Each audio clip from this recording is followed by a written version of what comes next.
한국 기업들이 하나둘 철수를 한데 일부 태국 사람들은 아직도 정신 못 차리고 한국 제품을 다 보이콧하고 있거든.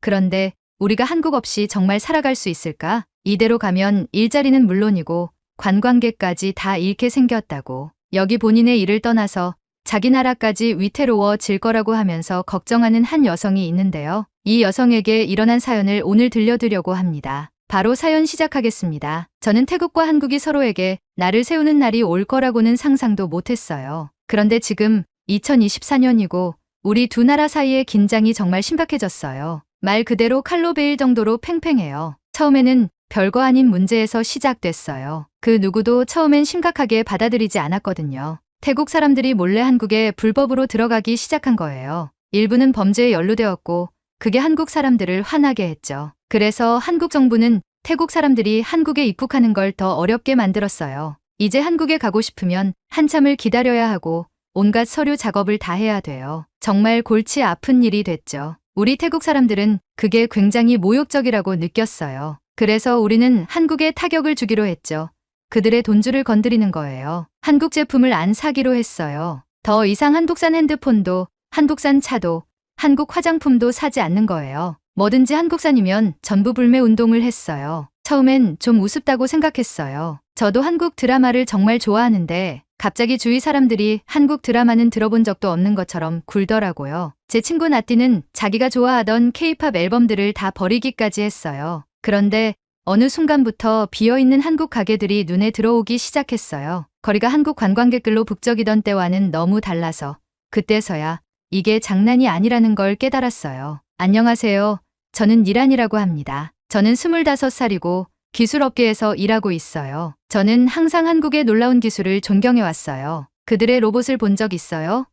그리고 그 엄청나게 빠른 인터넷이요. 저도 언젠가 태국이 그런 멋진 걸 할 수 있기를 꿈꾸고 있어요. 그런데 이제 우리 두 나라가 이렇게 싸우고 있으니 그 꿈이 더 멀어지기만 하는 것 같아요. 우리가 서로 말도 안 하는데 어떻게 한국의 기술 전문가들한테 배울 수 있겠어요? 누군가 계속 도구를 빼앗아 가는데 다리를 지으려고 하는 것 같아요. 가장 안타까운 건 이 싸움이 실제 사람들에게 영향을 미치고 있다는 거예요. 제 이모가 해변 근처에 작은 호텔을 운영하시는데 예전엔 한국 관광객들이 많이 왔었어요. 그런데 이제는 방이 거의 비어 있어요. 지난달에는 직원들 몇 명을 해고하셔야 했어요. 이모가 그렇게 걱정하는 모습을 보니까 정말 마음이 아팠어요. 제 이모뿐만이 아니었습니다. 어디를 봐도 그 영향이 보여요. 길 건너에서 한국 길거리 음식을 팔던 아저씨, 이제는 그 가게도 없어졌어요. 한국어를 가르치던 어학원도 문을 닫았어요. 마치 우리 도시의 한 부분이 지워진 것 같아요. 가끔은 한국 쪽에서는 어떤지 상상해보기도 해요. 저 같은 한국 친구들도 자기네들이 좋아하는 태국 과자를 더 이상 못 찾아서 답답해하고 있을까요? 한국의 기업들도 여기에서 물건을 못 팔아서 어려움을 겪고 있을까요?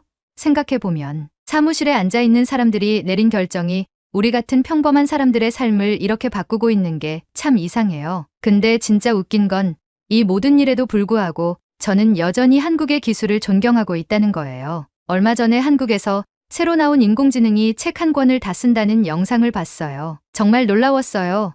제 마음속 한편에서는 화가 나서 다른 사람들처럼 한국 물건을 보이콧하고 싶은 마음도 있어요. 그런데 또 다른 한편에서는 우리가 함께 협력하면 얼마나 멋진 성과를 낼 수 있을지에 대한 꿈을 멈출 수가 없어요. 저는 언젠가 이 문제가 해결되길 바라고 있어요. 저보다 더 똑똑한 누군가가 해결책을 찾아줄지 아니면 그냥 시간이 지나면서 사람들이 진정하고 우리가 친구로 지내는 게 더 낫다는 걸 깨닫게 될지 모르겠지만요. 지금으로서는 그저 어중간한 상태에 갇힌 것 같아요. 제 나라가 자랑스럽지만 동시에 우리가 한국과 가졌던 그 연결이 그리워요. 마치 두 세계 사이에 갇혀서 어디에도 속하지 못하는 느낌이 들어요. 매일 퇴근길에 한국 음식점들이 비어있고 문을 닫은 가게들 옆을 지나가면서 이런 생각을 해요. 도대체 우리가 어떻게 여기까지 오게 된 걸까? 그리고 더 중요한 질문은 우리는 어떻게 다시 돌아갈 수 있을까? 대학교 강의실에 들어서자마자 심장이 쿵쿵 뛰었어요. 오늘 수업 주제는 국제관계였고 오늘 수업은 특히나 긴장감이 흐를 거라는 걸 알고 있었죠. 태국, 제 모국과 한국 사이의 갈등이 모두의 머릿속에 있었거든요. 자리에 앉자마자 그 팽팽한 분위기가 느껴졌어요. 우리 교수님, 권 박사님은 강단 앞에 서 계셨어요. 키가 크고 짧은 검은 머리에 눈빛이 날카로우신 분이죠. 교수님이 말씀을 시작하자 강의실은 순식간에 조용해졌어요. 오늘은 태국과 한국 사이의 현재 상황이 경제에 미치는 영향을 토론해 볼 겁니다. 교수님이 확고하고 명료한 목소리로 말씀하셨어요. 저는 몸을 앞으로 기울이면서 더 귀 기울였어요. 이건 저한테 개인적으로 중요한 주제였거든요. 저는 태국에서 기술 산업에 종사하는 젊은 사업가로서 한국을 항상 우러러보며 자랐어요. 한국의 기술은 정말 놀라웠고 언젠가는 한국 기업들과 함께 일해보고 싶다는 꿈을 갖고 있었죠. 하지만 지금 그 꿈은 멀어져 보였어요. 권 박사님이 버튼을 누르자 큰 그래프가 그녀 뒤 화면에 나타났어요. 두 개의 선이 급격하게 내려가는 모습이었어요. 이것이 바로 지금 우리 경제에서 벌어지고 있는 일입니다. 교수님이 그래프를 가리키며 말씀하셨어요. 교수님은 갈등이 어떻게 시작되었는지 설명해 주셨어요. 태국 사람들이 불법으로 한국에 입국해서 문제가 생겼고 그로 인해 한국 정부는 태국인들이 입국하기 어렵게 만들었죠. 그러자 많은 태국 사람들이 화가 나서 한국 제품을 사지 않기 시작했어요. 한번 생각해 보세요. 권 박사님이 말씀하셨어요. 여러분 중 몇 명이 삼성 휴대폰을 가지고 있나요? 아니면 한국 드라마를 보나요? 많은 학생들이 손을 들었고 저도 그 중 하나였어요. 저는 제 휴대폰을 내려다보며 그 출처를 새삼스럽게 의식하게 됐어요. 이제 그 모든 게 하룻밤 사이에 사라진다고 상상해보세요.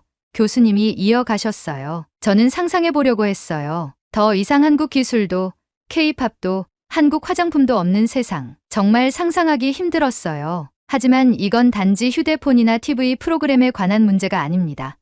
교수님이 계속 말씀하셨어요. 태국 내의 한국 기업들이 문을 닫고 있어요. 그게 무슨 의미인지 아세요? 우리 모두 고개를 저었어요. 그건 사람들이 일자리를 잃고 있다는 뜻이에요. 가족들이 생계를 꾸리기 힘들어지고 있죠. 강의실은 핀 떨어지는 소리까지 들릴 정도로 조용했어요. 제 속이 갑자기 답답해졌어요. 상황이 이렇게 심각한 줄 몰랐거든요. 그때 앞줄에 앉은 한 학생이 손을 들었어요. 하지만 교수님, 그 학생이 말했어요. 태국은 한국 기업이 없어도 됩니다. 우리 스스로 살아갈 수 있어요. 권 박사님은 잠시 그 학생을 바라보더니 대답하셨어요. 재미있는 의견이네요, 나띠. 하지만 숫자를 한번 봅시다. 교수님이 슬라이드를 바꾸자 이번엔 원형 차트가 나타났어요. 이건 태국의 GDP, 즉 우리나라에서 생산되는 모든 재화와 서비스의 총가치를 나타낸 거예요.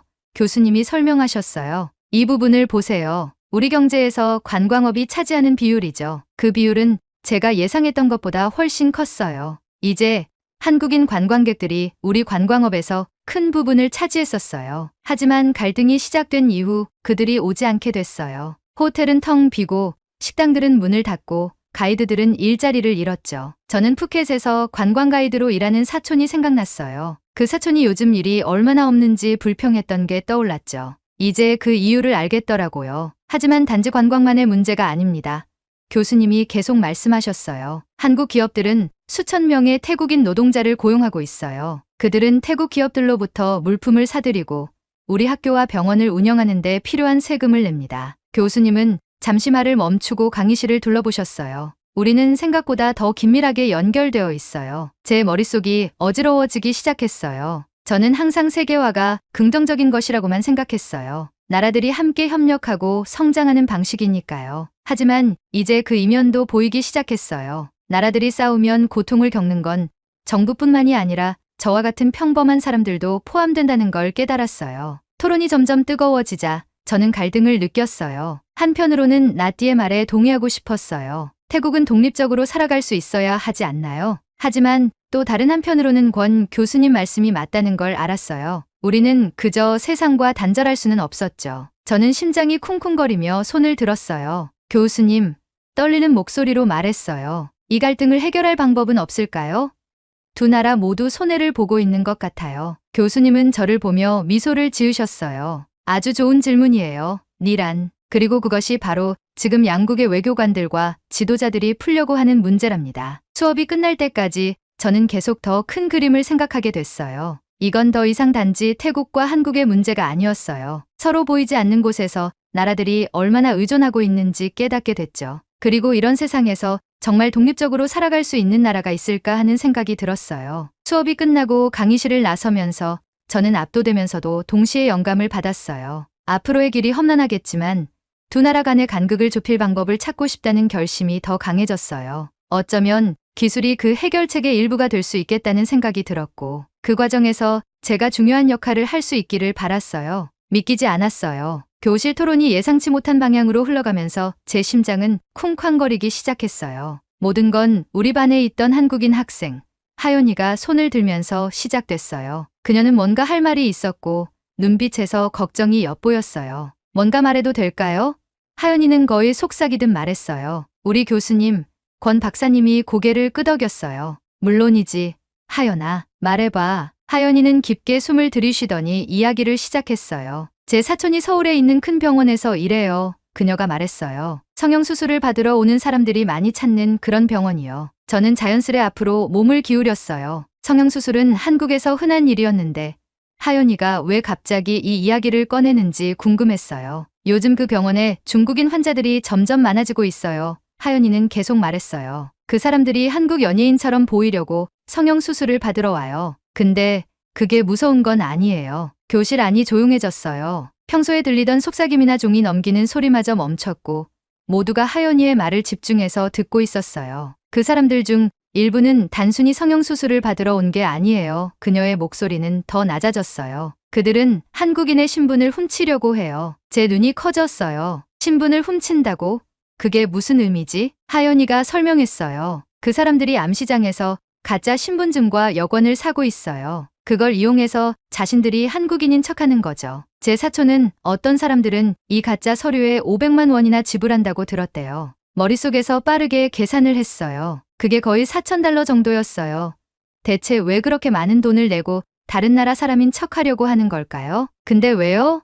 저도 모르게 소리 내서 물었어요. 왜 그렇게까지 하죠? 하연이는 저를 바라보며 슬픈 눈으로 말했어요. 그게 좀 복잡해요. 그녀가 말했어요. 어떤 사람들은 자신이 한국인이 되면 더 나은 삶을 살 수 있을 거라고 생각해요. 한국 드라마나 케이팝 스타를 보면서 그들의 삶을 동경하는 거죠. 잠시 생각에 잠겼어요. 저도 한국 문화를 좋아하긴 하지만 법을 어기면서까지 한국인이 되고 싶을 정도로 절박하진 않았어요. 그리고 더 있어요. 하연이의 목소리가 약간 떨리기 시작했어요. 제 사촌이 말해줬는데 한 중국인 학생이 있었대요. 그 사람은 단순히 가짜 서류만 만든 게 아니었어요. 아예 가짜 삶을 만들어냈어요. 그게 무슨 말이야?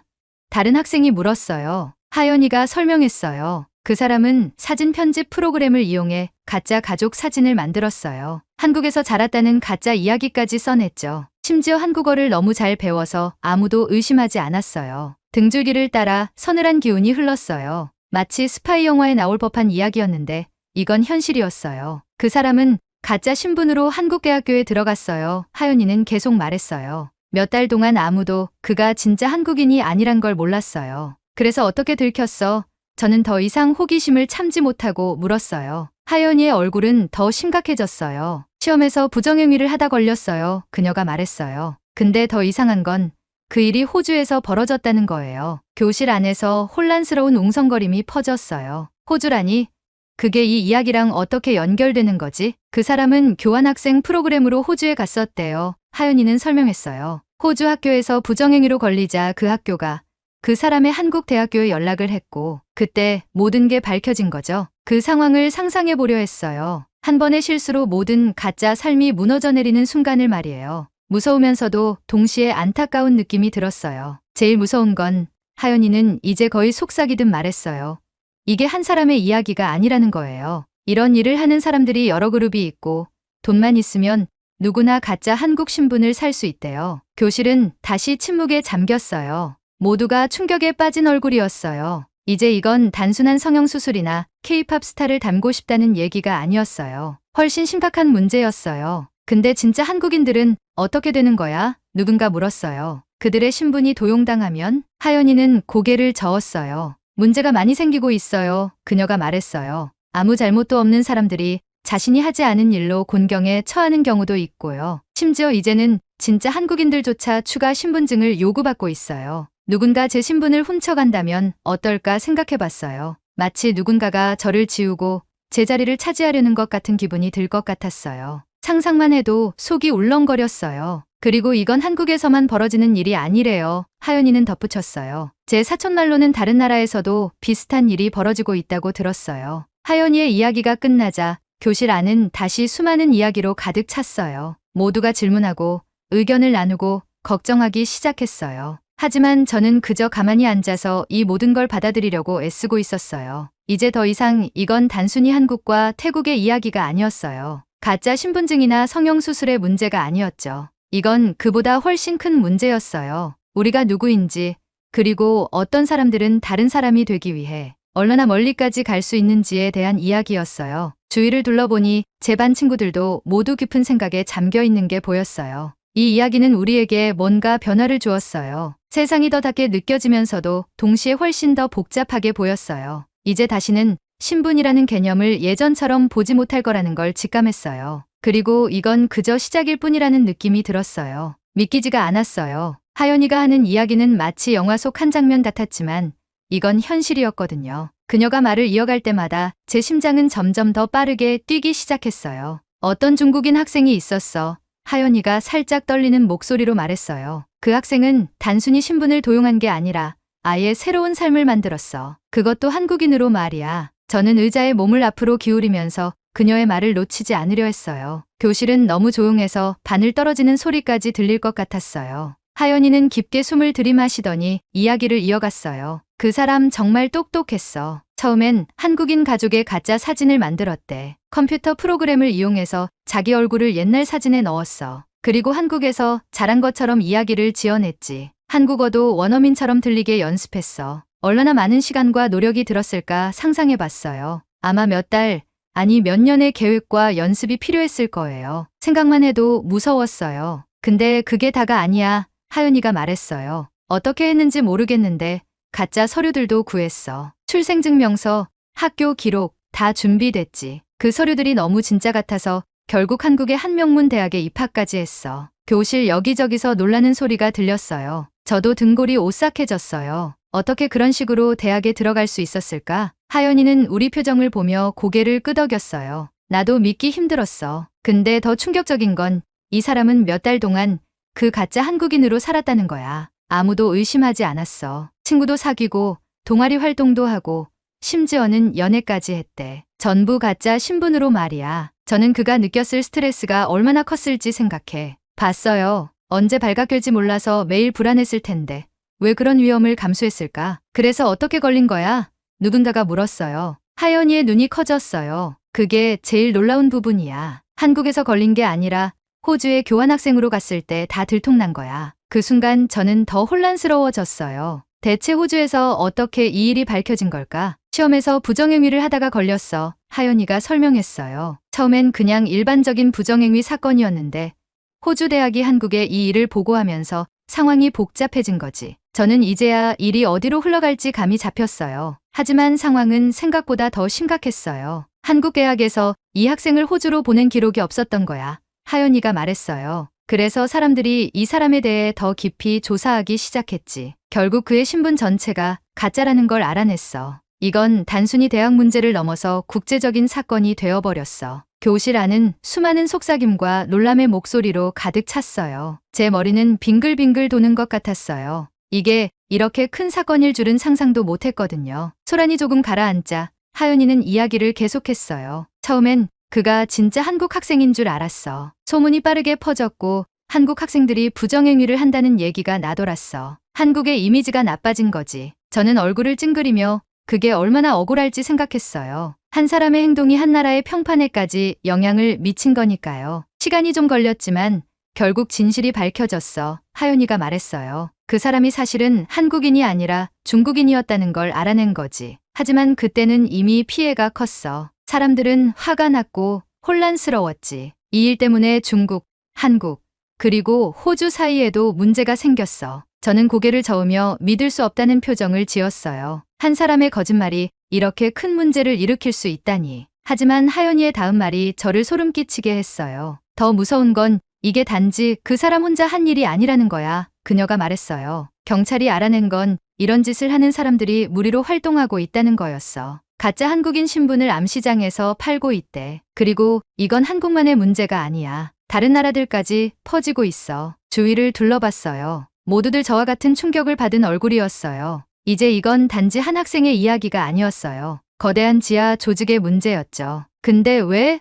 저도 모르게 물었어요. 왜 사람들은 이런 걸 하고 싶어 하는 걸까? 하연이는 어깨를 으쓱하며 슬픈 표정을 지었어요. 여러 가지 이유가 있겠지. 어떤 사람들은 한국인이면 더 좋은 기회가 있을 거라고 생각해. 또 어떤 사람들은 한국 문화를 너무 좋아해서 그 일원이 되고 싶어 해. 그리고 어떤 사람들은 그냥 자기 삶에서 도망치고 싶은 거야. 하연이의 말이 마음속에 스며들면서 여러 감정이 교차했어요. 자신을 바꿔야만 했던 사람들에 대한 안타까움, 그런 사람들을 이용해 돈을 버는 범죄자들에 대한 분노, 그리고 앞으로 이게 어떻게 될지에 대한 걱정이었죠. 이건 단지 가짜 신분증이나 대학 스캔들에 관한 이야기가 아니었어요. 정체성, 문화, 그리고 신뢰에 관한 문제였어요. 우리가 사람들의 말조차 믿을 수 없다면 나라 간의 관계를 어떻게 구축할 수 있을까요? 수업이 끝나고 사람들이 하나둘씩 떠나기 시작했지만 저는 자리에 앉아 계속 생각에 잠겼어요. 세상이 갑자기 너무 복잡해 보였고 오늘 이후로 저는 많은 것들을 다르게 보게 될 거라는 걸 느꼈어요. 하연이가 수업 시간에 한 말이 계속 머릿속을 맴돌았어요. 한국인 신분을 도용하는 사람들에 대한 이야기들이 자꾸 떠올랐죠.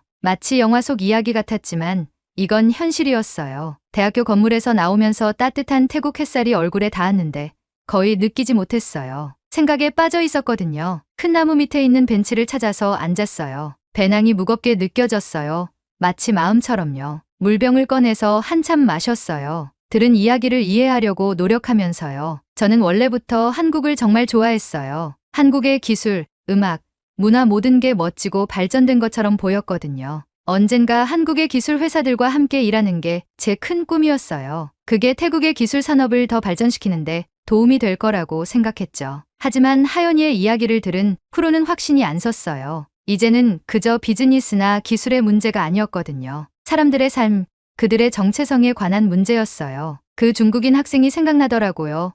한국인 신분을 완전히 만들어낸 그 학생 말이에요. 그는 얼마나 외롭고 두려웠길래 그런 극단적인 선택을 했을까요? 휴대폰을 꺼내서 배경화면을 봤어요. 서울 야경 사진이었는데 불빛이 가득하고 아름다웠죠. 목표를 상기시키기 위해서 배경화면으로 설정해 둔 거였어요. 그런데 이제 그걸 보니 좀 이상했어요. 불편한 기분이 들었어요. SNS 앱들을 열고 스크롤을 하기 시작했어요. 어디를 봐도 한국 연예인들, 한국 음식, 한국 패션에 대한 게시물들 뿐이었어요. 마치 온 세상이 한국에 반한 것 같았죠. 그리고 저도 이해했어요. 정말요. 하지만 이제는 궁금했어요. 하연이가 말한 그 사람들처럼 과연 얼마나 많은 팬들이 그 극단적인 행동까지 할까? 그때 엄마한테서 문자가 왔어요. 집에 오는 길에 망고 좀 사와. 그 메시지를 보고 미소가 지어졌어요. 망고라니 너무나도 단순하고 너무나도 태국스러운 거였죠. 문득 언제 마지막으로 망고를 먹었는지 기억이 안 났어요. 한국어를 배우고 한국 트렌드를 따라가느라 바빠서 제 문화에서 온 것들은 소홀히 하고 있었던 것 같았어요. 망고를 사러 과일 시장으로 걸어가면서 평소에 신경 쓰지 않았던 것들이 눈에 들어왔어요. 길거리 음식이 요리되는 냄새, 툭툭 소리, 그리고 동네 구석구석에 있는 화려한 영혼의 집들이요. 전부 다 태국스러웠어요. 그리고 참 아름답다는 생각이 들었죠. 시장에 도착해서 잘 익은 망고를 골랐어요. 친절한 미소를 띤 나이 지긋한 아주머니가 태국어로 저랑 대화를 나눴어요. 날씨 이야기, 올해 망고가 얼마나 맛있는지에 대해서요. 그냥 평범한 대화였는데 그게 저를 기분 좋게 만들었어요. 뭔가 연결된 느낌이었어요. 집으로 걸어가면서 손에 든 망고들을 보며 다시 제 꿈을 생각해봤어요. 여전히 기술 분야에서 일하고 싶었고 큰 일을 하고 싶었어요. 하지만 굳이 한국을 따라 할 필요는 없다는 생각이 들었어요. 한국에서 제가 존경하는 것들을 받아들이면서도 태국의 장점과 조화롭게 섞을 수 있는 방법이 있을지도 모른다는 생각이요.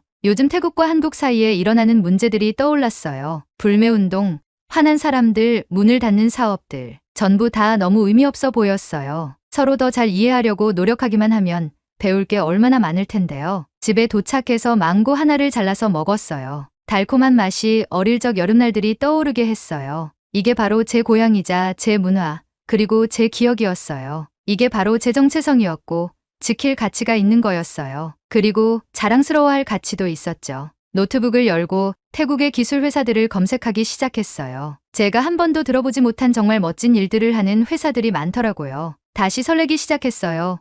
그런데 이번에는 좀 다른 느낌이었어요. 이 회사들을 어떻게 성장시킬 수 있을지, 어떻게 하면 세계적인 수준이면서도 태국만의 독특한 무언가를 만들어낼 수 있을지 생각하기 시작했어요. 그날 밤 자기 전에 핸드폰 배경화면을 바꿨어요. 서울 야경 대신 방콕의 야경 사진으로요. 한국이나 그동안 배운 것들을 거부하는 게 아니었어요. 균형을 찾는 것이었죠. 제 자신을 자랑스러워하면서도 다른 나라로부터 배우는 것 말이에요. 잠이 들기 전 저는 새로운 여정을 시작하는 기분이었어요. 진짜 제가 누구인지, 제가 무엇을 할 수 있는지 알아가는 여정이요. 그리고 있잖아요. 그 여정이 어디로 저를 데려갈지 기대가 됐어요. 그 강렬한 수업 토론 이후 며칠 동안 제 머리는 온통 배운 것들로 가득했어요. 누군가가 제 눈을 새로운 세상으로 열어준 것 같았고 그 세상이 마음에 드는지 아닌지조차 확신할 수 없었어요. 매일 아침 눈을 뜨면 제일 먼저 뉴스를 확인했어요. 태국과 한국 간의 갈등은 여전히 제 휴대폰 화면에 떠 있었죠. 그런데 이제는 그 갈등을 다르게 보게 됐어요. 더 이상 돈이나 정치의 문제가 아니었어요. 이제는 사람들, 문화, 그리고 정체성에 대한 문제였죠. 방콕의 분주한 거리를 걷다가 가게들과 식당들을 둘러봤던 게 기억나요. 예전에는 한국 가게들을 보면서 우리가 한국과 이렇게 연결되어 있구나 라고 생각했는데 이제는 그 가게들 중 얼마나 많은 곳이 보이콧 때문에 힘들어하고 있을까 궁금해졌어요. 그로 인해 몇 명이나 일자리를 잃고 있을지 생각만 해도 속이 울렁거렸어요. 어느 날 길을 잃은 관광객 무리를 봤어요. 지도 하나를 들고 여기저기 방향을 가리키고 있었죠. 평소 같으면 그냥 지나쳤을 텐데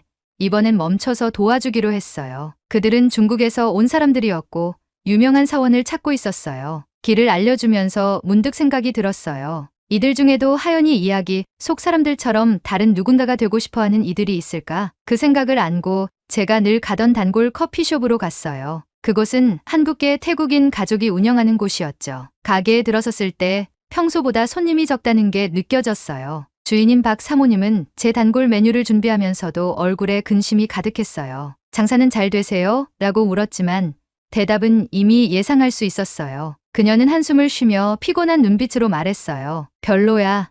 니란. 사람들이 더 이상 우리 가게에서 사려고 하지 않아. 우리가 충분히 태국인 같지 않다고들 하더라고. 그 말이 제게 크게 와닿았어요. 갈등의 진짜 영향이 바로 여기 제 동네에서 나타난 거였죠. 박 사모님과 그녀의 가족은 수십 년 동안 이곳에서 살아왔어요. 그들도 다른 누구보다 태국의 일원이었는데 이제는 먼 나라에서 벌어지는 일 때문에 외면받고 있었어요. 커피숍을 나올 때 마음이 복잡하고 화가 났어요. 뭔가 해야 할 것 같았지만 제가 할 수 있는 일이 뭘까 고민이 됐어요. 저는 그저 한 명의 사람일 뿐이었고 이 문제는 너무 커 보였어요. 그날 밤 잠을 이루지 못했어요. 정체성 도용, 가짜 여권, 그리고 자신의 정체성을 지우려고 하는 사람들에 대해 계속 생각이 맴돌았어요. 왜 누군가가 다른 사람이 되고 싶어 할까? 그리고 그때 깨달았어요. 어쩌면 그들은 그렇게 할 수밖에 없다고 느낀 걸지도 몰라요. 다음날 아침, 저는 새로운 목적 의식을 갖고 일어났어요. 문제는 단지 태국과 한국의 갈등만이 아니었어요. 그것은 우리가 자신을 그리고 타인을 어떻게 보는지에 관한 문제였어요. 만약 사람들이 정체성을 바꾸기 위해 그렇게 극단적인 선택을 한다면 우리는 다른 문화를 더 소중하게 여기는 방식을 바꿀 필요가 있었어요. 작은 것부터 시작했어요. 제 기술 수업에서 한국만이 아닌 전 세계에서 온 혁신에 대해 더 이야기하기 시작했어요. 대학교에서 문화교류 동아리에 가입해 다른 나라에서 온 학생들을 만났어요. 우리는 서로의 이야기, 음식, 그리고 아이디어를 나눴죠. 각기 다른 곳에서 왔지만 우리가 얼마나 많은 공통점을 가지고 있는지 놀라웠어요. 몇 주가 지나면서 작은 변화들이 보이기 시작했어요. 제 동기들도 다른 문화에 대해 더 관심을 갖기 시작했고 우리는 갈등에 대해 진지하게 대화하기 시작했어요. 양측을 이해하려고 노력했죠. 가끔은 의견이 맞지 않을 때도 있었지만 대화를 계속 이어갔어요. 또한 박 사모님을 돕기로 결심했어요. 그녀의 가족이 우리 지역 사회에 기여한 이야기를 담은 소셜미디어 캠페인을 시작했어요. 조금씩 손님들이 다시 찾아오기 시작했어요. 완벽한 해결책은 아니었지만 시작이었어요. 가장 큰 변화는 제 안에서 일어났어요. 저는 성공이 다른 누군가처럼 되는 것이라고 생각했었어요. 제 경우에는 제가 존경하던 한국의 대기업들처럼요. 하지만 이제는 진정한 성공이란 다른 누군가를 따라하는 게 아니라 자신만의 최고의 모습을 만드는 거라는 걸 깨달았어요. 다른 사람에게서 배운 최선의 것들을 가지고 제가 누구인지에 충실한 방식으로 제 길을 개척할 수 있었어요. 여름이 다가오면서 태국과 한국 사이의 상황도 점차 나아지기 시작했어요. 천천히, 그리고 여전히 문제들이 남아 있었지만 어느 정도 진전이 보였어요. 외교관들이 다시 대화하고 있었고 엄격한 정책들도 재검토되고 있었죠. 돌이켜보면 이번 경험이 제게 중요한 교훈을 줬다는 걸 깨달았어요. 세상은 제가 상상하지 못한 방식으로 복잡하고 서로 연결되어 있었어요. 그렇다고 우리가 그 속에서 자신을 잃어야 하는 건 아니었어요. 대신 우리는 서로에게서 배울 수 있고 차이를 존중하면서 더 나은 세상을 함께 만들어갈 수 있었어요. 태국, 한국, 그리고 저 자신에게 앞으로 어떤 일이 일어날지는 모르겠어요. 하지만 확실한 건 이제 저는 정직과 공감, 그리고 배울 준비가 되어 있다는 거예요. 어쩌면 그것이 진정한 변화를 위한 첫걸음일지도 모르겠어요. 오늘의 사연 잘 들으셨나요? 사연이 좋았다면 구독과 좋아요 부탁드립니다. 감사합니다.